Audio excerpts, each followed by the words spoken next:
Of equal importance to sheer financial capacity is the ability to decide and move quickly.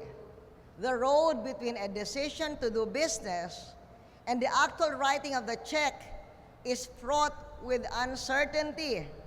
But Peter told me that this plant was put up in 80 days.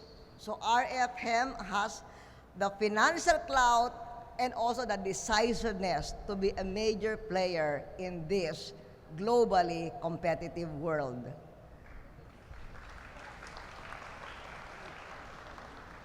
Going to nations again, the bastions of wealth with both financial capacity and quick execution are the Middle East powers, given their oil-driven wealth and their unitary government apparatus. The fact that the Philippines has a Mindanao close to the hearts of Middle East powers opens up such opportunities. I hope that a large and sturdy and decisive company like RFM will avail of these opportunities and do business with the Middle East soon. Because the U.S. financial crisis appears deeper than most anticipated. Fortunately, on the home front, the Philippines appears in relatively good shape thanks to our fiscal reforms that manifested in 7% plus GDP growth last year. The impact of the current world financial turmoil on the Philippine banking system is limited. Local banks are generally domestically oriented and still focusing on the traditional banking business of accepting deposits and granting loans to credit-worthy companies like RFM. Therefore, the exposure of Philippine banks to distressed banks is minimal.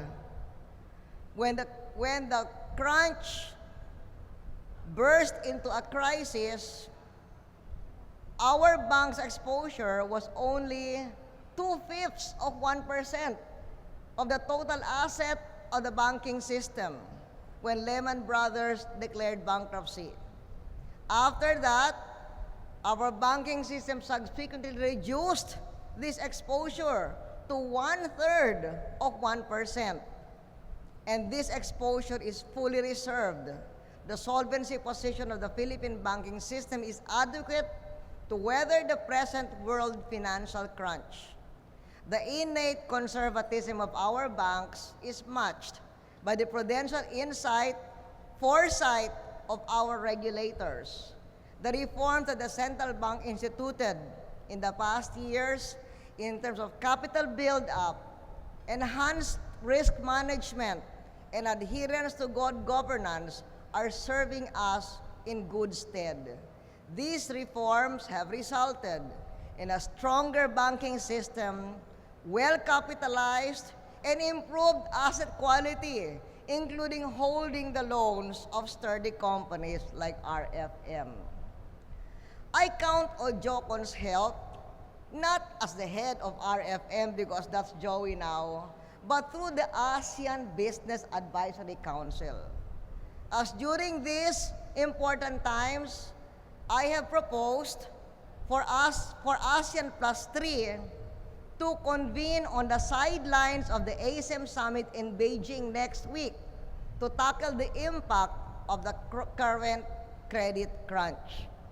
I am asking developing and emerging economies to unite and come up with a coordinated approach to cushion the impact of a collapse of highly developed economies. I am urging the developed countries, or G7, to consider the interests of developing countries in their plan to prevent a worldwide economic meltdown. As part of our initiative, on my instruction, Secretary Gary Teves, who is now in Washington, convened a meeting of the ASEAN economic ministers, and they have come up with some common actions in order to prepare for any contingencies that may happen in ASEAN. And I will be sharing this with you in the next few days. For the moment, I can say, quoting what our boss, Joe Concepcion, used to say almost every day in our meetings at the Department of Trade and Industry, yes, the Filipino can.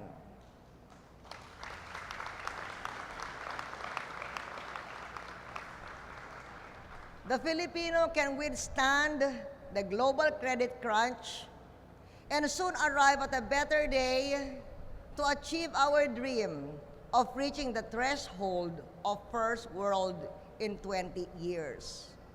Yes, the Filipino can because we have companies like RFM. Yes, RFM can maintain the quality of its products, increase its growth, and sustain its commitment to social responsibility to help our less fortunate stand on their own. And so, on this day, as we celebrate what the Filipino can, let us say, Mabuhay RFM!